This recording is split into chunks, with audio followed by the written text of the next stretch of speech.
professor Murilo Pereira e essa é a nossa primeira aula do curso de formação em modulação intestinal. Antes de qualquer coisa, eu quero deixar aqui o meu agradecimento a todos que participaram de forma direta ou indireta de todo o planejamento deste curso, que para mim é a realização de um sonho. Muito obrigado a todos vocês que acreditaram no meu trabalho, que acreditaram no trabalho de toda a equipe que fez com que isso aqui fosse possível. Obrigado a todas as farmácias de manipulação que abraçaram a causa e estão organizando de forma magnífica os encontros presenciais. Mas hoje é a nossa primeira aula online. E nessa primeira aula online, o nosso objetivo é fazer com que tenhamos um arcabouço teórico de imunologia, fisiologia e histologia celular. Eu organizei os conteúdos programáticos em 12 tópicos. Nós teremos 12 aulas online. Essa é apenas a primeira, cujo objetivo é falar de bases fisiológicas, imunológicas, biológicas, microbiológicas do trato gastrointestinal. Então vamos mergulhar no trato gastrointestinal no que se refere a conceitos de morfologia celular, conceitos de histologia, ou seja, vamos entender o que é a característica de cada uma das células, quais são essas células e o que isso vai influenciar na modulação intestinal. E também a parte de imunologia. Muito obrigado a todos vocês. Vamos à nossa primeira aula. Começamos com esse artigo. Um artigo que traz aonde nós estamos chegando. Estamos falando de trato gastrointestinal. E na letra A, no trato gastrointestinal, nós temos aqui o intestino delgado. Ampliando o intestino delgado, nós estamos falando em vilosidades do intestino delgado. E ampliando a vilosidade do intestino delgado, nós temos as criptas das vilosidades intestinais. E nas criptas das vilosidades intestinais, nós temos áreas de transição entre células tronco-intestinais, diferenciação celular e maturação de todo o epitélio de revestimento de intestino delgado. Então, se nós formos aqui para a letra B, nós temos 4 fases aqui. E nós temos um grupo de células que precisa ser muito compreendido por todos nós, que é as células de Paneth, ou Paneth-cell. Essa diferenciação de célula tronco intestinal em célula de Paneth precisa ser muito bem compreendida. Então vamos primeiro nos familiarizarmos com de onde nós estamos falando. Estamos falando de intestino, mas no intestino delgado. No intestino delgado, na cripta da vilosidade intestinal. A cripta da vilosidade intestinal é essa região muito pequenininha. E agora vamos falar de o que acontece na cripta da vilosidade intestinal. E aí nós temos este artigo, um artigo de 2011, em que nós temos uma ampliação aqui desta região da cripta da vilosidade intestinal. E nessa cripta da vilosidade intestinal, nós temos um grupo de células chamado de células tronco, as células tronco intestinais. Essas células tronco intestinais, elas podem ser diferenciadas em células enteroendócrinas, que é o objetivo da aula número 2, entender o intestino como órgão endócrino. E nós temos também células de Goblet, ou Goblet cell. Então notem que nós temos aqui célula enteroendócrina, Goblet cell, célula de Paneth, essa que eu pedi que o nosso olhar fosse específico a ela. Células de Tufo. Quais são essas células de Tufo e qual é a função delas? Células de enterócito, células absortivas, e célula M. Então notem que existe uma célula tronco-intestinal que permite a diferenciação dela em inúmeras células com características distintas. Logo, esse reparo celular de intestino é dependente da diferenciação da célula-tronco intestinal em células de revestimento, em célula enteroendócrina, em célula de Goblet ou célula de Panet. Então, neste momento, eu gostaria que vocês anotassem aí em casa a importância de cada uma dessas células. E nós vamos ter tarefa para a nossa aula presencial. As aulas online, elas são apenas um complemento de tudo aquilo que será abordado na aula presencial. Mas é fundamental que durante este curso você tenha uma rotina de anotar todas as dúvidas para que no momento presencial tenhamos a oportunidade de sanar as dúvidas e fortalecer o conteúdo que foi apresentado na aula online.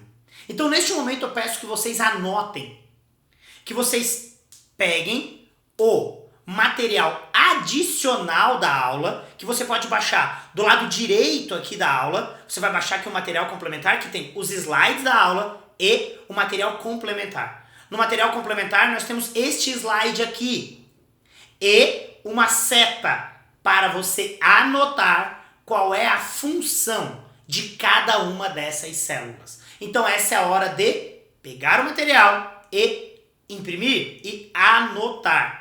Murilo, eu não quero imprimir. Não precisa, o material está aí em PDF. Você pode fazer anotações no próprio PDF. Então vamos lá. O que nós temos aqui? Célula enteroendócrina. Qual é a função de uma célula enteroendócrina? Produzir hormônios. Hormônios que atuarão no trato gastrointestinal ou de forma sistêmica. Então, qual é a função da célula enteroendócrina intestinal? Produzir hormônios. Exemplos de hormônios. E agora você vai botar aí no campo exemplo. Exemplo de hormônios. CCK, colecistoquinina. Secretina. Gastrina. Todos exemplos de hormônios produzidos por células enteroendócrinas. Gastrina no estômago. CCK, colecistoquinina, no início do intestino delgado. Secretina, no início do intestino delgado. Grelina, no estômago. Glucagon-like peptídeo. PIG, ou peptídeo inibitório gástrico. São todos exemplos de hormônios produzidos por células enteroendócrinas e cada um deles com uma função. Mas esse é o objetivo da nossa segunda aula. E agora vamos então para outra célula. Célula de Goblet. Célula de Goblet é a célula responsável pela síntese de mucina. E a mucina é a camada de proteção temporária de todo o trato gastrointestinal. Mucina, então, é o produto derivado da célula de Goblet. Célula de Goblet, responsável pela produção de mucina. Exemplo de mucina. Vamos lá. Lisozima. Lisozima é um exemplo de mucina ou de peptídeo antimicrobiano presente na mucina. Mucina, então, é o produto derivado da célula de Goblet. E essa síntese de mucina é rica em peptídeo antimicrobiano. E o peptídeo antimicrobiano pode ser um exemplo deles, a lisozima. Um peptídeo antimicrobiano produzido junto à mucina, tanto na boca, quanto no intestino delgado e no intestino grosso. Próxima célula. Célula de Panet, ou Panecel. Aqui nós temos uma particularidade. A célula de Panet é exclusiva do intestino delgado. Exclusiva do intestino delgado. Uma célula que nós temos basicamente nesse nicho chamado cripta da vilosidade intestinal. E nas criptas das vilosidades intestinais, a célula de Panet tem a função de sintetizar uma diversificada gama de peptídeos antimicrobianos. É responsável pela defesa do organismo, pela defesa gerada, chamada de imunidade inata no intestino delgado. Então, célula de Panet, exclusiva do intestino delgado, função, produzir uma diversificada gama de peptídeos antimicrobianos. Célula de tufo, ou célula responsável pelo equilíbrio de parasitas no trato gastrointestinal. É a célula responsável pelo equilíbrio ou pela homeostase com a chegada de parasitas no lúmen intestinal. É a célula de tufo que vai promover o equilíbrio entre a presença exacerbada de parasitas no intestino e a imunidade intestinal. É a célula de tufo que vai equilibrar essa defesa intestinal aos parasitas. Enterócito. Enterócito é uma célula basicamente de revestimento e absortiva, responsável pela absorção de nutrientes, provavelmente e com certeza a célula mais numerosa do trato gastrointestinal. A célula mais numerosa porque o intestino é um órgão absortivo. E célula M, não menos importante, é a célula que tem a capacidade de reconhecer aquilo que está do lado de fora do lúmen e estabelecer um equilíbrio ou uma homeostase imunológica no trato gastrointestinal. Então esta foi a nossa tarefa de hoje, anotar essas 6 diferentes células e essas 6 diferentes células da mucosa intestinal que têm funções distintas. Agora vamos aprofundar o nosso conceito sobre esse tema. Para isso, então, vamos utilizar esse artigo publicado na Cells, um artigo que traz a região de célula tronco-intestinal, a diferenciação desta célula tronco-intestinal e essa progressão à célula absortiva, célula de Goblet, célula de Panet, célula enteroendócrina e célula de tufo. Então nós já conhecemos essas células. São células que nós acabamos de anotar e nós estamos falando de célula absortiva, célula de Goblet, responsável pela produção de mucina. Um exemplo de mucina, lisozima, um peptídeo antimicrobiano produzido dentro da mucina. E célula de Panet, exclusiva do intestino delgado, enteroendócrina, responsável pela produção de hormônios. E célula de tufo, responsável pelo equilíbrio parasitário. Então nós estamos falando de morfologia das células e diferentes tipos de células do trato gastrointestinal. No futuro próximo, na modulação intestinal, vamos aprender diferentes tipos de nutracêuticos que vão estimular ou células de Panet, ou célula de Goblet, ou ainda células enteroendócrinas. Quais são as estratégias, o manejo nutricional para estimular mais, por exemplo, a produção de secretina pela célula enteroendócrina? Como fazer para estimular mais células de Goblet e como fazer para estimular mais células de Panet? E como otimizar a área absortiva ou minimizar a absorção a partir de fibras alimentares? A ideia é compreender agora das células para que possamos, muito em breve, aprender manejo destas células. E aí, olha que legal essa imagem. Esse também é um artigo que traz a evidência de que nós temos a célula de Panet e que nós temos uma região proliferativa que vai ter aqui a diferenciação das células, e aqui nós estamos ampliando e mergulhando na cripta da velocidade intestinal, e ao mergulhar na cripta da velocidade intestinal, nós estamos falando de um nicho funcional no trato gastrointestinal, responsável por essa diferenciação celular.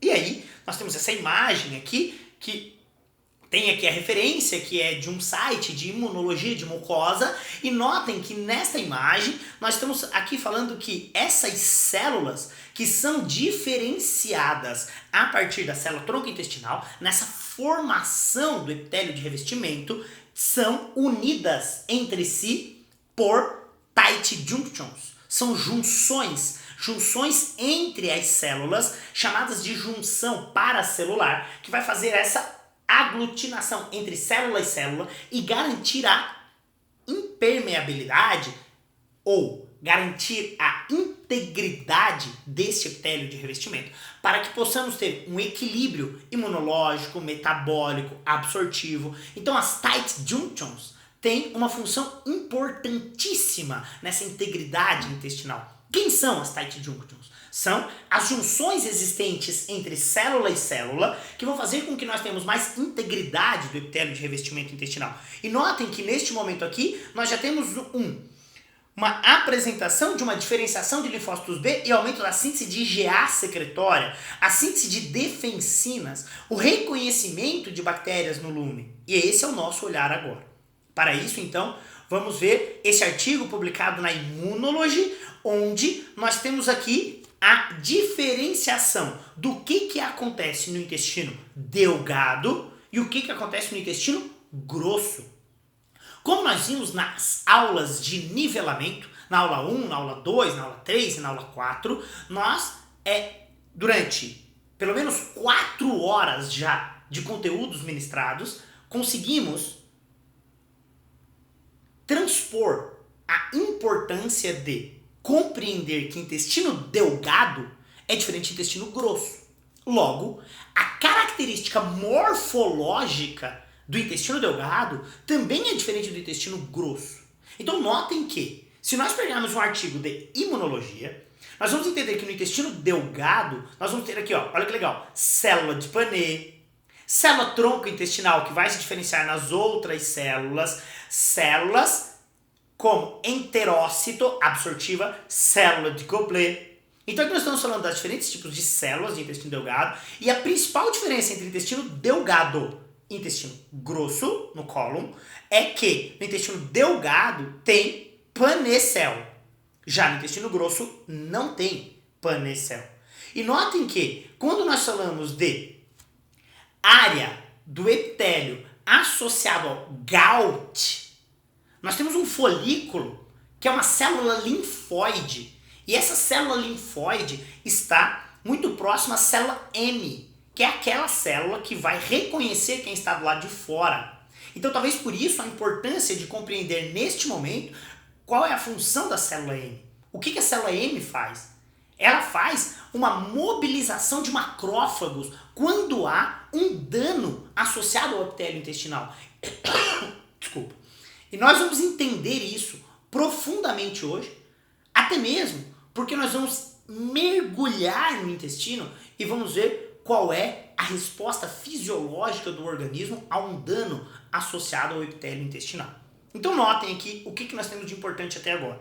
Os diferentes tipos de célula, e eu gostaria aqui de fazer um parênteses para essa célula aqui chamada de célula dendrítica. Uma célula dendrítica que não faz parte do revestimento, no entanto, é uma célula que está na região interna e não no lúmen, mas que consegue produzir pseudópodos ou falsos braços e reconhecer quem está do lado de fora para garantir uma homeostase, um equilíbrio imunológico intestinal.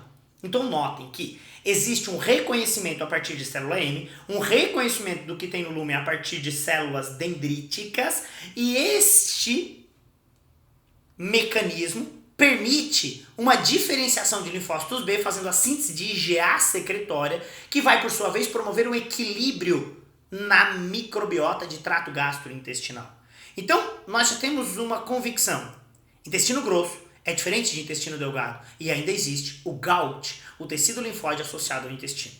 Bom, nesta mesma publicação, os autores mostram quais são as cascatas de ativação exercidas por micro-organismos no lúmen intestinal que vão promover uma adequação imunológica, e essa adequação, essa função dessas células de revestimento intestinal, das células epiteliais intestinais, essas células epiteliais intestinais expressam diferentes tipos de receptores. E temos um receptor aqui chamado de receptor do tipo Toll, ou Toll-like receptor, que também recebe o nome Toll-like receptor, como está aqui, ó, ou recebe o nome de PRR. PRR. E esse é o momento da aula que eu quero que você anote PRR.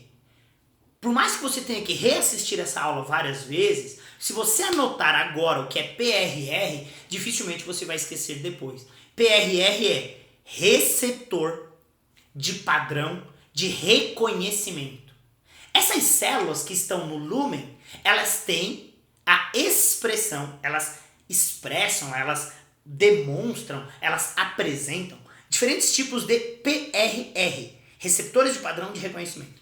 Esses receptores de padrão de reconhecimento, ou Toll-like receptors, são os componentes que permitem o lumen ser um órgão de reconhecimento dessas bactérias, ser um local de reconhecimento de bactérias. E esse reconhecimento permite um equilíbrio imunológico, metabólico, até mesmo permite a síntese de AMP, peptídeo antimicrobiano, permite a tonicidade das tight junctions, que são as junções fortes, e permite ainda a diferenciação e síntese de mucina, a camada de proteção temporária no lúmen intestinal.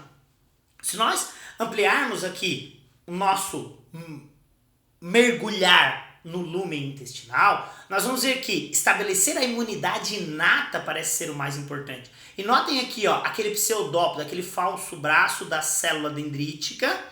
E notem que aqui nós temos 3 grupos celulares. E aí eu queria que nesse momento você anotasse esses 3 grupos celulares que estão aqui, que são células que compõem o GALT. E esse GALT é o tecido linfóide associado ao intestino. E nesse tecido linfóide associado ao intestino, nós temos as ILC1, ILC2 e ILC3.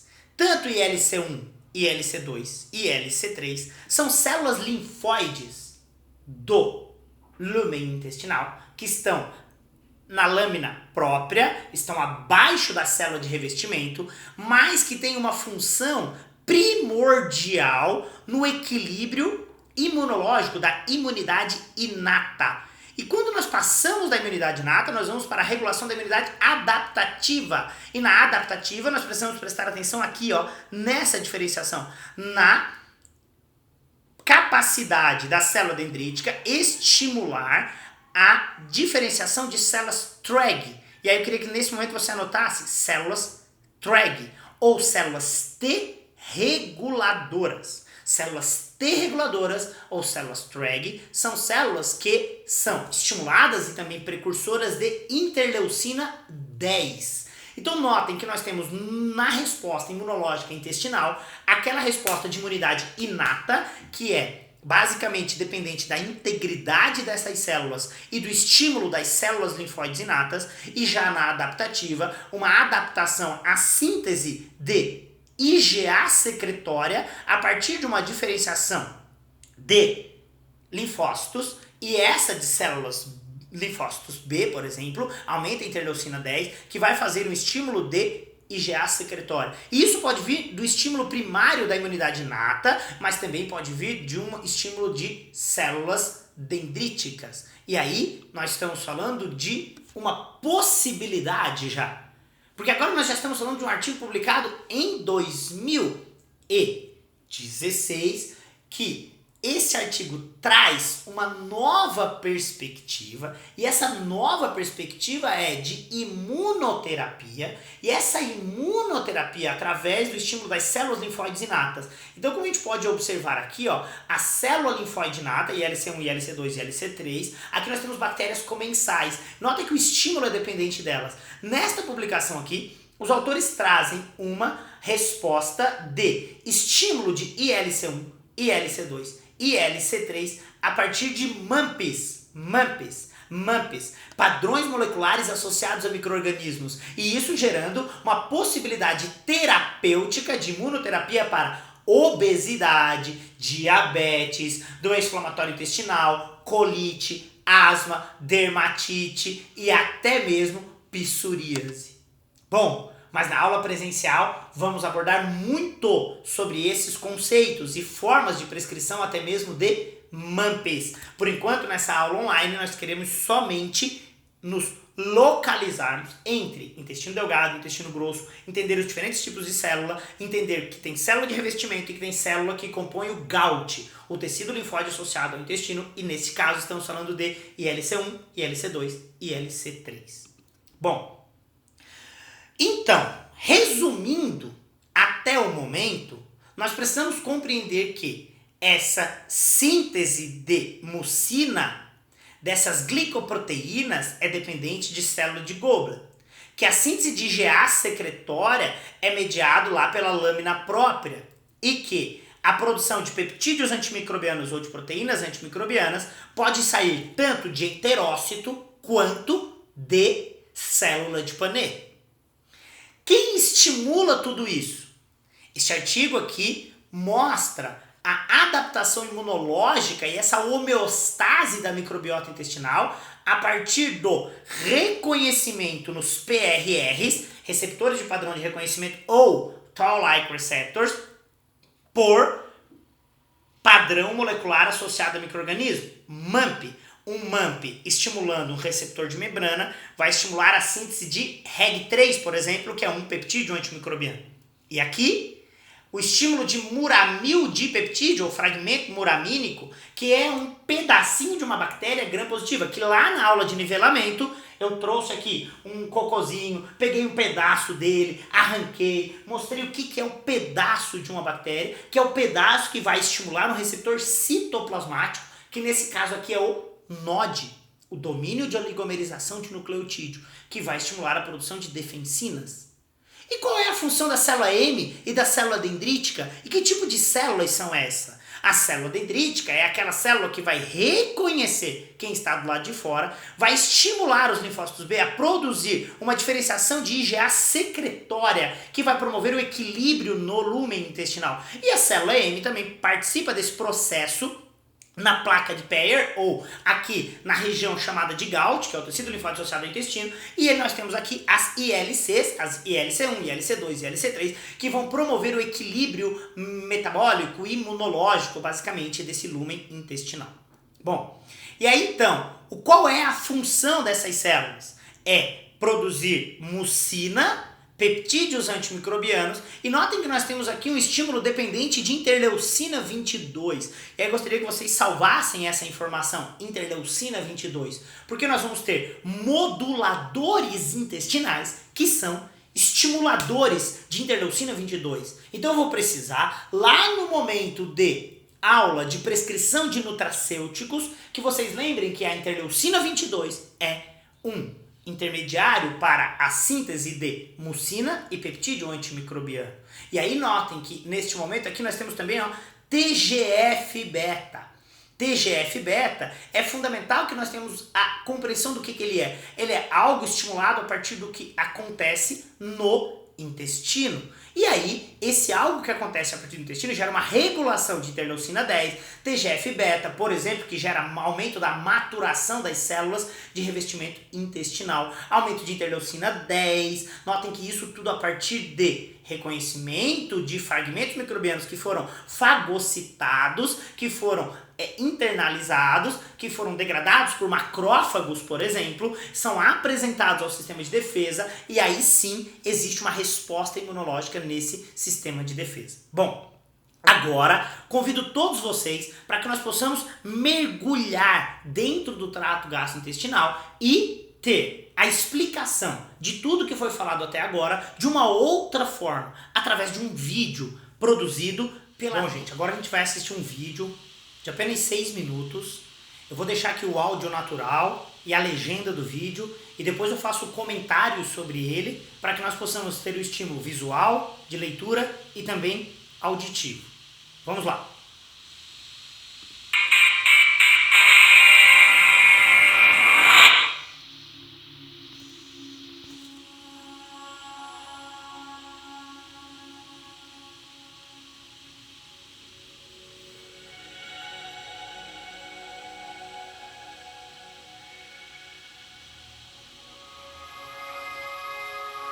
Esse é um vídeo preparado pela Nature, com um patrocínio da Johnson & Johnson, que mostra a relação entre sistema imune e como que é essa morfologia celular, como que é a resposta adaptativa a uma lesão no intestino causada por micro-organismos.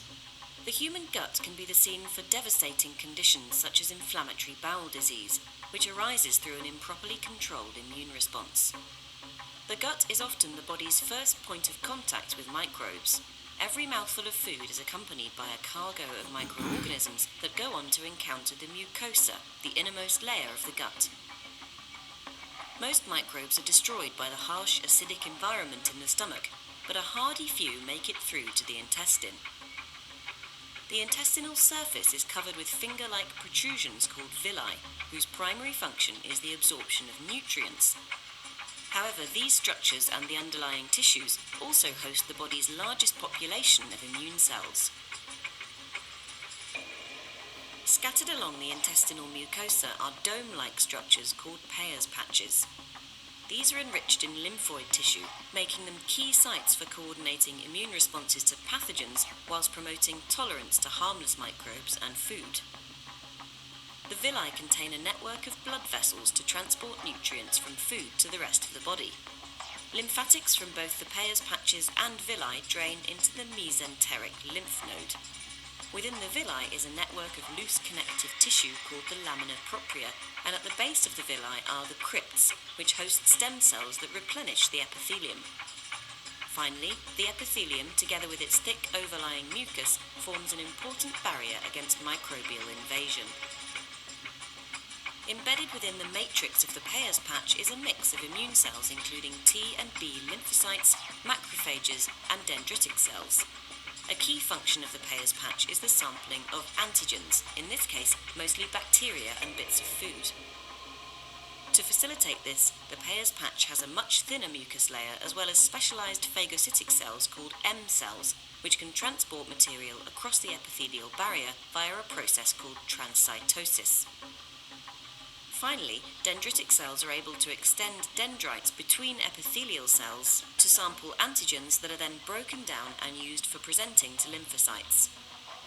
Sampling antigens in this way typically results in so-called tolerogenic activation, where the immune system initiates an anti-inflammatory response. With their cargo of antigen, these dendritic cells then traffic to the T cell zones of the Peyer's patch. Upon encounter with specific T cells, the dendritic cells convert them into an immunomodulatory cell called a regulatory T cell or Treg. Defects in the function of these cells are associated with inflammatory bowel disease in both animals and humans. These Tregs then migrate to the lamina propria of the villi via the lymphatics. Here, the Tregs secrete a molecule called IL-10, which exerts a suppressive action on immune cells within the lamina propria and upon the epithelial layer itself. IL-10 is therefore critical in maintaining immune quiescence and preventing unnecessary inflammation. However, a breakdown in this process of immune homeostasis results in gut pathology, and when this occurs over a prolonged period and in an uncontrolled manner, it can lead to inflammatory bowel disease. Chemical, mechanical, or pathogen-triggered barrier disruption, coupled with particular genetic susceptibilities, may all combine to set off inflammation. Epithelium coming into contact with bacteria is activated, leading to bacterial influx. Alarm molecules released by the epithelium activate immune cells, and Tregs in the vicinity scale down their IL-10 secretion to enable an immune response to proceed. Dendritic cells are also activated by this environment and start to release key inflammatory molecules such as IL-6, IL-12, and IL-23. Effector T cells also appear on the scene, and these coordinate an escalation of the immune response by secreting their own inflammatory molecules, tumor necrosis factor alpha, interferon gamma, and IL-17. Soon after the effector T cells have arrived, a voracious phagocyte called a neutrophil is recruited. Neutrophils are critical for the clearance of bacteria. One weapon in the neutrophil armory is the ability to undergo a dramatic form of self-destruction called netosis. This leaves behind a jumble of DNA saturated with enzymes called a neutrophil extracellular trap. Although this can effectively destroy bacterial invaders and plug any breaches in the epithelial wall, it also causes collateral damage to tissues. Slowly the tide begins to turn, and the bacterial invasion is repulsed. Any remaining neutrophils die off via apoptosis, a non-inflammatory form of cell death, and are cleared by macrophages. Epithelial integrity is restored by replacement of any damaged cells with new ones from the intestinal crypts. Finally, Tregs are recruited once again to calm the immune response. Targeting the molecules involved in gut pathology is leading to effective therapies for inflammatory bowel disease.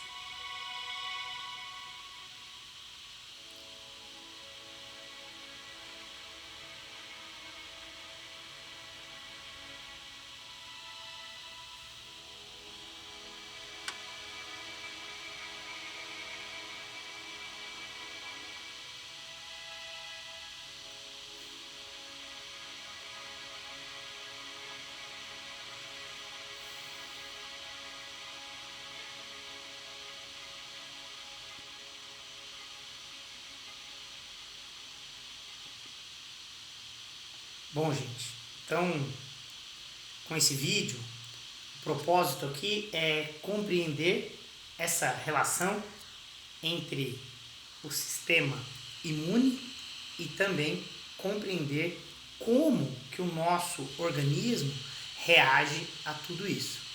E aí, então, só relembrando aquilo que nós vimos até agora, a célula, aquela célula que é a célula tronco intestinal, quando passa a se diferenciar em outras células, a ideia é que nós possamos compreender que a correção do processo inflamatório é dependente de toda essa ligação que a gente acabou de ver lá, da célula dendrítica que reconhece, a célula M, toda essa diferenciação da célula da cripta da velocidade intestinal, todo esse mecanismo que acontece simultaneamente.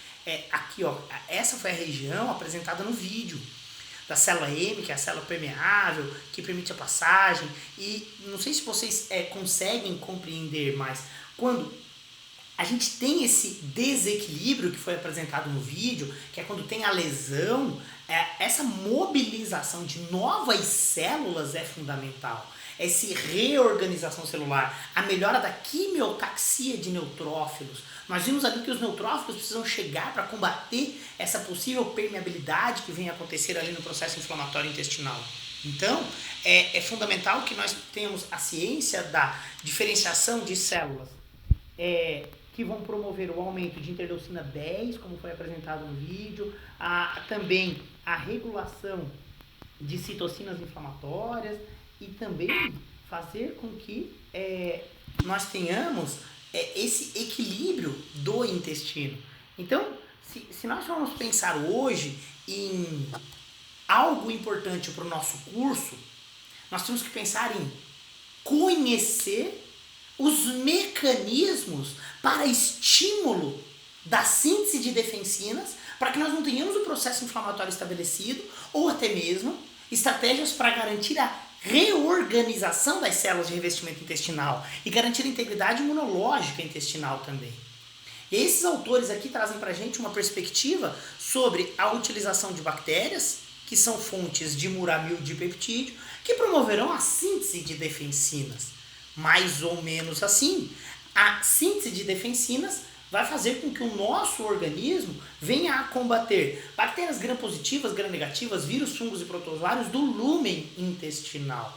Então, se a gente consegue compreender a resposta morfológica, fisiológica, consegue entender que nós podemos atuar em dois momentos. De correção e garantia de reparo celular, e na prevenção, atuando contra as possíveis bactérias que venham a ser as patogênicas que causarão o tipo de dano mostrado no vídeo.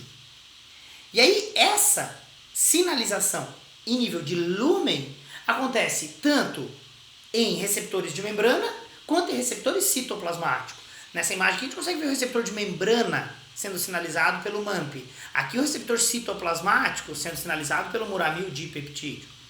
E aí é importante compreender essa ação dos fragmentos microbianos em Toll-like receptors e a resposta de diferentes tipos de defesa do corpo para a síntese de defensinas.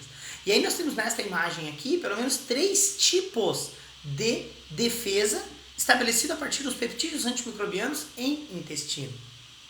E se nós formos ampliar um pouquinho mais, nós temos esse artigo aqui da Cells, que mostra uma resposta da defensina lá na cripta, vinda da célula de Paneth, promovendo a homeostase a partir do peptídeo glicano. Peptídeo glicano, que já está muito claro para todos nós, desde as aulas de nivelamento, que é o grande componente derivado de probióticos que promoverá a homeostase intestinal. Bom, Murilo, o que mais pode gerar dano ao epitélio de revestimento? Bom, nós estamos aqui num curso de modulação intestinal. A gente tem que entender o que é o problema. Será que o que causa dano é somente bactéria? Será que só existe a inflamação intestinal? Não. Também existe a alergia alimentar. E quando a gente fala em alergia alimentar, a gente tem que considerar esse componente que vai promover dano ao epitélio de revestimento, que nós acabamos de conhecer nessa aula número 1. Epitélio de revestimento, nós estamos falando aqui de células de revestimento, estamos falando de células dendríticas, de células M, de toda a ativação de defesa mediada pelo GALT, todo o processo de interleucina 10, aumento de IgA secretória, todo esse equilíbrio imunológico. Mas e o alérgeno alimentar? Quais são os alérgenos alimentares? E aí nesse artigo aqui os autores mostram que alguns alimentos podem ser alérgenos alimentares que podem causar alergia mediada por IgE ou não mediada por IgE. E aí nós temos aqui alimentos potencialmente alergênicos como derivados de leite, soja, trigo, ovo, amendoim, frutos do mar. E aí precisamos nos preocupar com alergia alimentar, porque quando tem o alérgeno alimentar, tem dano, e é um dano muito semelhante àquele dano apresentado no vídeo. E aí esse dano vai influenciar drasticamente no sistema imune intestinal. Então nós precisamos, em um determinado momento, no manejo da modulação intestinal, retirar os alérgenos alimentares, para que nós tenhamos menos dano, para que nós tenhamos menos recrutamento daquele mecanismo de proteção que nós vimos no vídeo. Então nós precisamos fazer com que nós tenhamos um paciente com menos dano intestinal, com menos alérgenos alimentares. E aí é onde nós vamos reestabelecer o equilíbrio de IgA secretória e vamos reestabelecer a integridade intestinal. Mas para isso nós precisamos compreender quais são as células. E aí, relembrando, células de Tofu, que são células que vão equilibrar a função antiparasitária, células de Goblet, células M, células de revestimento, enterócito e células enteroendócrinas. Bom, e aí então, será que existe relação entre o microbioma e doenças? Será que existe relação entre microbioma e doenças sistêmicas? E aí eu não finalizaria uma aula sem mostrar uma aplicabilidade de todo esse conceito. Então agora nós chegamos na fase final da aula, nos últimos 15 minutos, onde eu convido todos vocês a mergulhar no intestino e tentar aplicar isso que nós aprendemos agora para minimizar risco de doença cardiovascular e até mesmo de dano hepático, principalmente por modulação das enzimas hepáticas a partir de estratégia de prescrição de nutracêuticos, especificamente nesta aula vamos ver de probióticos, no equilíbrio da função das enzimas hepáticas. E aí então, pegamos um artigo muito recente, mas muito recente. Esse artigo que também está no material suplementar da aula de vocês. Então olha só, o material suplementar da aula tem os slides da aula, o material de apoio para escrever a função das células intestinais e este paper, um paper publicado no dia 28 de fevereiro de 2018 com uma explicação a partir de um estudo de coorte com 16 mil indivíduos sendo avaliados durante 9 anos e a conclusão desses pesquisadores é que as enzimas hepáticas AST, ALT e γ-GT alteradas estão diretamente correlacionadas com o maior risco de morte por doença cardiovascular. Então, será que existe relação de doença cardiovascular, enzimas hepáticas e intestino? E isso é o propósito desse curso. Fazer modulação intestinal para minimizar ocorrência de danos sistêmicos. Sejam eles danos cardiovasculares ou até mesmo hepáticos. Nós vamos trabalhar no processo de intervenção primária, melhorando as enzimas hepáticas para que o nosso paciente tenha menos risco de morte, ou até mesmo risco de doenças cardiovasculares. E aí então vamos agora entender o que isso tem a ver com intestino. Qual a relação disso tudo com o intestino? Bom, o fígado está aqui, bem pertinho do intestino. Qual é a relação do fígado com o intestino? Parece que indivíduos que têm inflamação de baixo grau intestinal têm mais alteração de enzimas hepáticas, AST, ALT e γ-GT. E quando tem alteração de AST, ALT e γ-GT, tem maior probabilidade de morte por doença cardiovascular.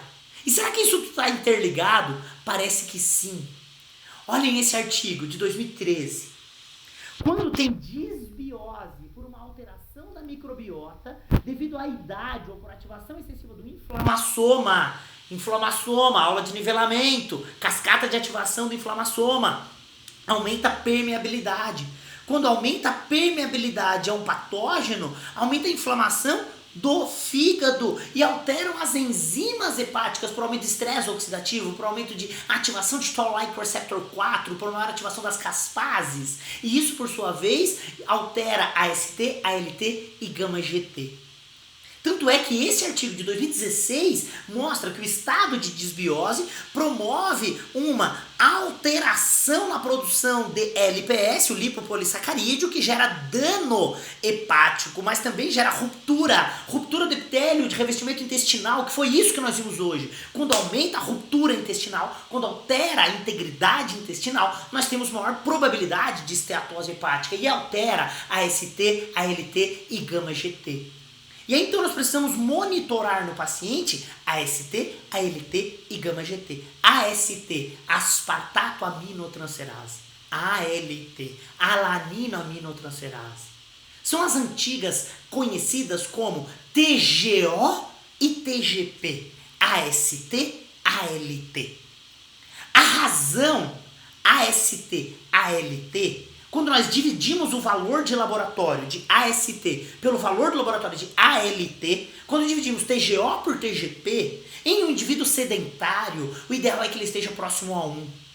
Porque quando essa razão é maior, esses autores mostram que a razão AST-ALT é um bom preditor para avaliar a esteatose hepática não alcoólica. Ou seja, é quando nós temos uma alteração hepática, que nós vimos hoje pelo estudo de coorte, que tem relação com doença cardiovascular. E o que isso tem a ver com o intestino? Parece que tudo. Porque desde esse artigo de 2012, que mostra a relação do microbioma humano com as doenças, nós temos aqui na última linha que a doença cardiovascular pode ter origem na microbiota intestinal. E aí, se nós pegamos isso, nós temos o artigo de 2013 de Robert Coit, que mostra que quando a microbiota intestinal está alterada, aumenta a expressão de uma enzima hepática chamada de flavina monooxigenase, que transforma a trimetilamina em óxido de trimetilamina. Isso aumenta a aterosclerose. E isso já foi publicado no New England Journal of Medicine, também em 2013. E nós temos uma outra publicação da Nature Reviews de cardiologia em 2016, mostrando exatamente essa relação de micro-organismos com a aterosclerose. Então parece que a aterosclerose tem a ver com a microbiota, a alteração das enzimas hepáticas tem a ver com a microbiota, e isso tudo pode ser melhorado com modulação intestinal.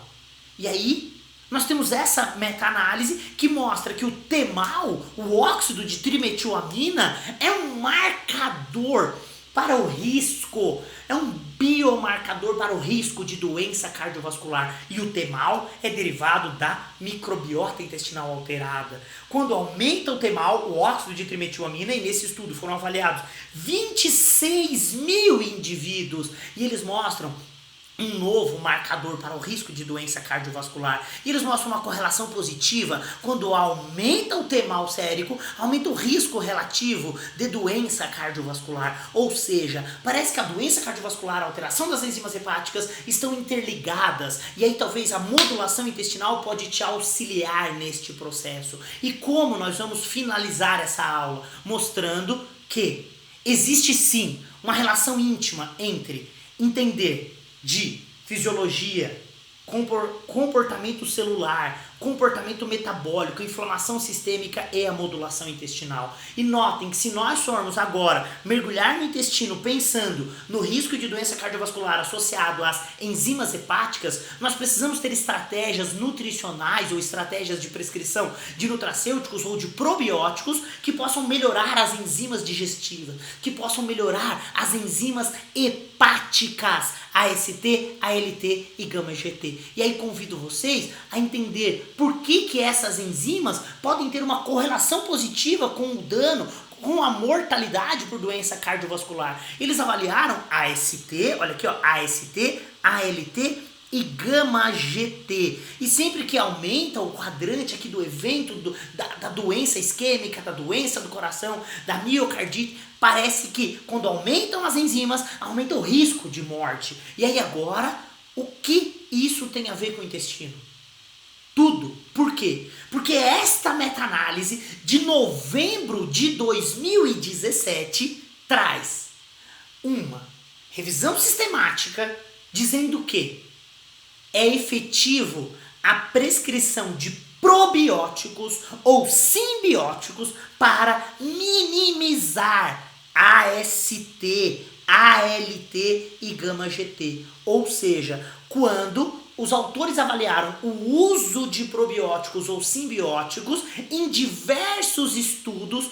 Ó, nós estamos falando de 1, 2, 3, 4, 5, 6, 7, 8, 9, 10, 11, 12, 13, 14, 15, 16 estudos. 16 estudos avaliados nessa revisão sistemática, em que, na média, nós temos valor favorável para a redução de ALT quando usa probióticos e simbióticos. Há um resultado favorável para a redução de AST, aspartato aminotransferase, quando usa probióticos e simbióticos. E há uma redução também favorável para diminuir γ-GT quando usa probióticos e simbióticos. Bom, gente, parece que estamos chegando lá. E o mais interessante desse artigo é que os autores avaliaram os artigos publicados de 1980 a 2017. E a conclusão que eles chegam é que probióticos e simbióticos, quando suplementados por período superior a 8 semanas, promovem uma melhora na AST, ALT e γ-GT. E notem que melhorar a AST, ALT e γ-GT vai diminuir o risco de acidente cardiovascular, porque por sua vez nós temos um estudo que mostra isso. Nós temos 2 estudos populacionais. Um estudo que mostra que quando a microbiota está ruim, aumenta o risco de acidente cardiovascular, que é aquela meta-análise com 26 mil indivíduos, um estudo de corte com 26 mil indivíduos, e um outro estudo que avaliou a correlação entre as enzimas hepáticas e o acidente vascular. Então, notem que nós já conseguimos fechar o quebra-cabeça. Parece que ter a integridade intestinal é fundamental, melhorar a imunidade é fundamental, e suplementar probióticos, nesses casos, parece que também é fundamental. Todas as dúvidas sobre prescrição de probióticos na doença cardiovascular e também na melhora das enzimas hepáticas na aula ao vivo, na nossa aula presencial. Aguardo todos vocês. Muito obrigado pela presença nessa aula.